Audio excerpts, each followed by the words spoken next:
Hi guys! Kamote at tinapay. Yes, kapag meron kayong kamote at tinapay sa bahay, ay pwede nyong gawing isang masarap na merienda.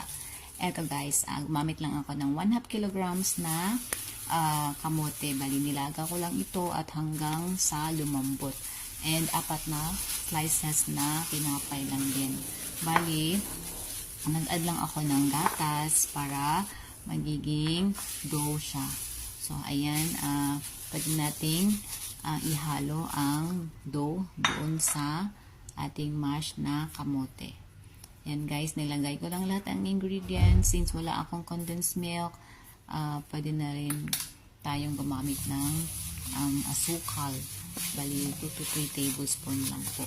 Kasi masarap, matamis na yung kamote natin. Ayan, pinaghalo ko lang lahat hanggang sa ma-okay na ang ating mixture. Ayan guys. Of course, nagugas ako ng kamay guys ha. So ito, hulmahin lang natin ng parang isang popsicle or ice drop. Ayan. So hulma-hulma lang hanggang sa mabuo. And then, continue lang yung process. Ayan. Parang popsicle nga, ang cute-cute. Ayan, so nakagawa ako ng 11 pieces. Ayan. So guys, ipiprito natin ito. So, bago natin lutuin ay may nakahanda na akong isang itlog. Isang itlog and breadcrumbs. Bali, i-coat natin lahat ito guys. Ayan.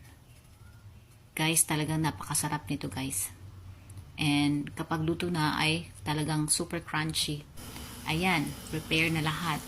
So, itong kawali ko guys ay medyo maliit lang. So, 3 or 4 lang na peraso ang kasya. Ayan. So, hintayin lang natin na maluto. Siguro mga 5 to 10 minutes. Luto na. Hanggang sa magiging golden brown color siya. Ayan guys. Ayan guys, luto na.